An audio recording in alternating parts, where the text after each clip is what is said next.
बिस्मिल्लाहिर्रहमानिर्रहीम। गोलियां खाकर जान लेना यानी खुदकुशी।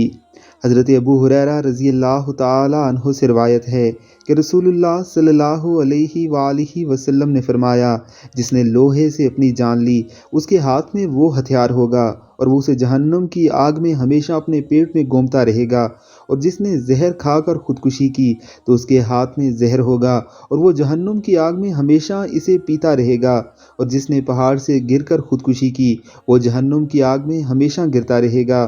याद रखिए कि इस हदीस मुबारका में जिस चीज़ से भी जान ली गई हो यानी खुदकुशी की गई हो उसी के साथ वो जहन्नुम में मौजूद होगा। आजकल बेशुमार लोग ऐसे हैं जो छोटी छोटी बात पर अपनी जान लेने की कोशिश करते हैं। अल्लाह रब्बुल इज़्ज़त की इस अजीम अमानत में खयानत करते हैं और समझते हैं कि यूं वो दुनिया के मसाइब से निजात पा जाएंगे। हालांकि वो खुद को हमेशा हमेशा के अजाब की तरफ धकेल रहे होते हैं। गोलियां खाकर या किसी भी तरह के ड्रग्स से जान लेने वाले भी उन्हीं ड्रग्स के साथ अल्लाह रब्बुल इज़्ज़त की जहन्नुम में होंगे। अल्लाह हम सबको बचाए और समझने की तौफीक अता फरमाए। आमीन अल्लाहुम्मा आमीन।